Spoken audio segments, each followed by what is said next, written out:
بسم اللہ الرحمن الرحیم الحمد للہ علی احسانہ والشکر له علی توفیقہ وامتنانہ والصلاة والسلام علی من ارسلہ اللہ بالہدى ودین الحق الداعی الی رضوانہ. قال اللہ عز وجل بعد اعوذ باللہ السمیع العلیم من الشیطان الرجیم سیقول السفہاء من الناس ما ولاهم عن قبلتهم التي كانوا عليها قل لله المشرق والمغرب الى آخر الآیہ. اللہ تعالیٰ کی توفیق سے رمضان 1441 ہجری کی آج 2 تاریخ ہے اور ہم اللہ تعالیٰ کی مہربانی سے دوسرے پارے کا خلاصہ جو ہے وہ آج بیان کریں گے. دوسرا پارہ سارے کا سارا سورۃ البقرہ پر مشتمل ہے اور پہلے پارے میں ہم نے یہ پڑھا تھا کہ اللہ تعالیٰ نے ابراہیم علیہ السلام کی اولاد میں سے ایک شاخ بنی اسرائیل کو دنیا کی امامت عطا فرمائی اور پھر ان کی سرکشیوں کی وجہ سے انہیں اس عظیم منصب سے معزول کر دیا.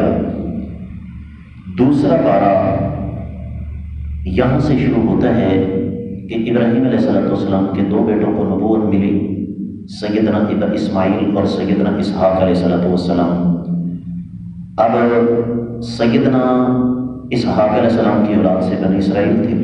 یہاں پر تذکرہ ہو رہا ہے سیدنا اسماعیل علیہ السلام کی اولاد کا، اور یہ اس وجہ سے بھی کہ نبی کریم صلی اللہ علیہ وسلم سیدنا اسماعیل علیہ السلام کی اولاد سے ہیں.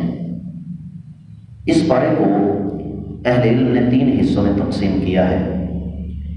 سب سے پہلے اس کے شروع میں بتایا گیا ہے کہ کائنات کے امام صلی اللہ علیہ وسلم اور آپ کی امت تمام امتوں سے افضل ہے. قبلہ اول بیت المقدس، اس کی تعمیر سیدنا یعقوب علیہ السلام نے کی اور بنی اسرائیل نے اسے اپنی ذاتی جاگیر سمجھا ہوا تھا. تو رب کائنات نے جہاں بنی اسرائیل سے دنیا کی امامت کو چھینا، ساتھ دوسرا کام یہ کیا کہ بیت اللہ کو بیت المقدس کی جگہ قبلہ قرار دے کر ان کا جو قبلہ تھا اسے منسوخ کر دیا. اور یہ حکم کوئی کل جز وقتی نہیں تھا، یہ قیامت تک کے لیے ہے. اللہ رب العزت نے سورۃ البقرہ کی 143ویں آیت مبارکہ میں اس کا اعلان فرما دیا. اس سے پہلے ایک اور بات ہے جو ہر مسلمان ضروری ہے کہ سمجھے.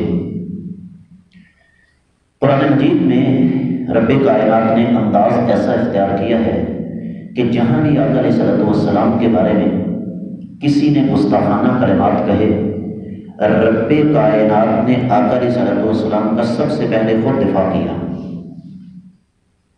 اب یہودیوں نے اعتراض کیا کہ کیسا دین ہے ان کا، پہلے بیت المقدس کی طرف منہ کر کے نماز پڑھتے تھے، اب بیت اللہ کی طرف منہ کر کے نماز پڑھ رہے ہیں، یہ تو بے وقوفی ہے.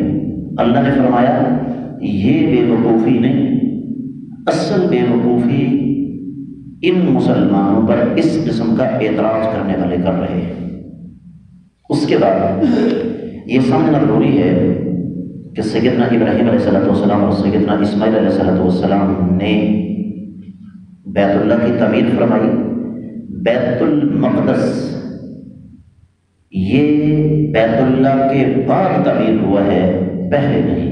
یہ غلط فہمی ذہن سے نکالنی چاہیے. اللہ کے رسول صلی اللہ علیہ وسلم مکہ میں 13 سال رہے. مدینہ پہنچ کر تقریباً 1.25 سال تک آپ نے نماز ادا فرمائی ہے بیت المقدس کی طرف منہ کر کے.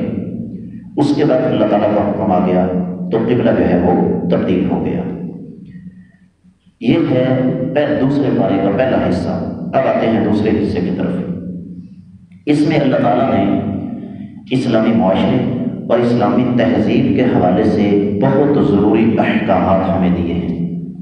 ان میں سب سے پہلی چیز تو یہ ہے کہ اللہ رب العزت یہ ہمیں سمجھانا چاہتے ہیں کہ جو اصل ایمان والے ہیں ان کی سب سے زیادہ محبت اللہ اور اللہ کے رسول صلی اللہ علیہ وسلم کے ساتھ ہوتی ہے.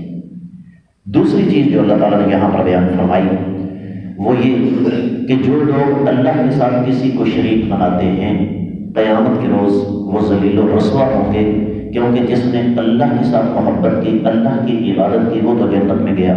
جو غیر اللہ کی عبادت کرتا رہا، غیر اللہ قیامت کے روز اس کے لیے کچھ نہیں کر سکیں گے۔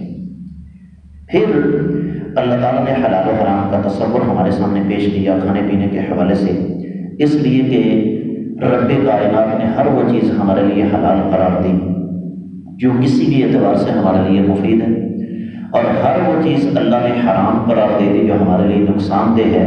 اور میں سمجھتا ہوں کہ فی زمانہ کورونا وائرس نے یہ بات نمایاں کر کے ہمارے سامنے رکھ دی ہے کہ کامیابی، بہتری، صحت کی بہتری اللہ کی حلال کردہ چیزوں کو اختیار کرنے میں ہے۔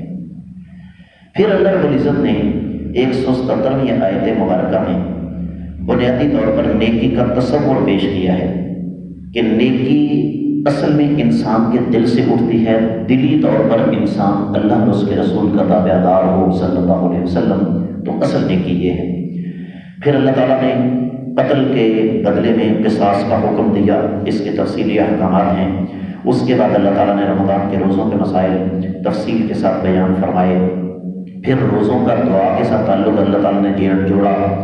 اس کے بعد اللہ تعالیٰ نے ایک بہت بڑی معاشرتی برائی کو حرام قرار دیا، اور وہ ہے رشوت۔ ظاہر بات ہے جس معاشرے میں رشوت عام ہو جائے وہاں سب سے بڑا نقصان یہ ہوتا ہے کہ ظلم عام ہو جاتا ہے، وہ غریب مظلوم پستا رہتا ہے، ظالم غالب آتا رہتا ہے۔ اس کے بعد اللہ تعالیٰ نے پھر حکم دیا ہے صدقات و خیرات کرنے کا۔ اللہ تعالیٰ کو ہمارے صدقات و خیرات کی ضرورت نہیں، لیکن کسی بھی معاشرے میں توازن کو قائم رکھنے کے لیے اور امیر طبقے کے لیے جنت کا حصول آسان بنایا اللہ تعالیٰ نے صدقات و خیرات کے ذریعے۔ پھر اللہ رب العزت نے حج اور عمرے کے تفصیلی مسائل بیان فرمائے ہیں۔ تفصیلی مسائل سے مراد یہ کہ طریقہ تو بیان نہیں کیا، لیکن موٹے موٹے مسائل، کیونکہ قرآن کا انداز یہ ہے کہ قرآن مسائل کی طرف اشارہ کرتا ہے، تفصیلات ہمیں احادیث نبویہ سے مل جاتی ہیں۔ اللہ رب العزت نے اس کے بعد اسلام میں مکمل داخل ہونے کا حکم دیا ہے۔ یہ نہیں کہ نام مسلمانوں جیسے، کلچر انگریزی اور رسمیں ہندوؤں جیسی، یہ اسلام نہیں ہے۔ ساتھ ہی اللہ رب العزت نے معاشرتی زندگی کے مسائل بیان کرتے ہوئے یہ بھی فرما دیا ہے کہ جب تم دین کے راستے پر چلو گے تو تمہیں شدید قسم کی مشکلات کا سامنا کرنا پڑے گا۔ ایک حدیث سنا دوں، نبی علیہ السلام نے فرمایا ایک وقت آئے گا جب دین کے 10ویں حصے پر عمل کرنا اتنا مشکل ہو جائے گا جس طرح ہاتھ میں آگ کا انگارہ لیا جاتا ہے۔ تو یہ سابقہ سنتیں ہیں انبیاء کی، کیا کچھ نہیں ان کے ساتھ ہوا، اس لیے جو اللہ کی راہ پر چلتے ہیں ان کے لیے مشکلات آتی ہیں۔ اب آتے ہیں تیسرے مسئلے کی طرف، تیسرا حصہ۔ اس میں رب کائنات نے جو خانگی معاملات ہیں جن کی طرف ہماری کوئی توجہ نہیں، ہماری شادیاں، ہماری منگنیاں، ہماری طلاقیں، ہمارے بچوں کی تربیت اور پرورش بالکل اسلامی اصولوں کے برعکس ہو رہی ہے۔ موٹی مثال ہے، چلتے پھرتے کسی آدمی سے پوچھ لیں جس کی شادی کو 10 12 15 20 سال ہو گئے ہیں کہ بھائی جان نکاح کی شرطیں کتنی ہیں، کون کون سی تو بات کا مسئلہ ہے، کتنی ہیں، گنتی نہیں بتا سکتا۔ تو رب کائنات نے نکاح اور شادی کے لیے سب سے پہلی شرط ایمان کو قرار دیا ہے۔ اس کے بعد پھر اللہ رب العزت نے حیات کے مسائل بیان فرمائے، اور یہ یقیناً ایک بڑا اہم مسئلہ ہے۔ پھر اگر کبھی میاں بیوی کے درمیان اختلاف ہو جائے تو اس کو کس انداز سے ٹیکل کرنا ہے، اس کا حل کیا ہے، یہ بھی ہمیں قرآن نے بتایا، ہمیں نہیں پتا۔ اللہ تعالیٰ نے پھر ایلا کے مسائل بیان فرمائے۔ ایلا کیا ہوتا ہے کہ انسان ایک مخصوص مدت کے لیے اپنی بیوی سے الگ رہنے کی قسم کھا لے، اور پھر طلاق، اور طلاق کے ساتھ عدت کے مسائل۔ اب طلاق کے حوالے سے ہمارے ہاں اس قدر زیادہ طوفان بدتمیزی ہے کہ لوگوں کو طلاق کی بنیادی چیزوں کے نہیں پتہ۔ پھر عدت کے مسائل ہیں، طلاق یافتہ کی عدت ہے، بیوہ کی عدت ہے، خلا والی عورت کی عدت ہے، جس کا حق مہر متعین ہے اس کی عدت ہے، جس کا حق مہر متعین نہیں ہے اس کی عدت ہے، جس کو رخصتی کے بعد طلاق ہوئی ہے اس کی عدت کتنی ہوگی، جس کو رخصتی سے پہلے طلاق ہوئی ہے اس کی عدت کتنی ہوگی۔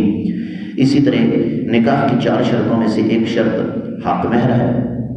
یہ کوئی عام مسئلہ نہیں، ہمیں پتہ ہی نہیں حق مہر کے مسائل ہیں کیا۔ تو یہ خانگی مسائل ہیں جو اللہ رب العزت نے دوسرے پارے میں اختتام سے پہلے بیان فرمائے۔ اس کے بعد اللہ رب العزت نے ایک بڑا اہم مسئلہ بیان کیا، اور وہ ہے واقعہ طالوت۔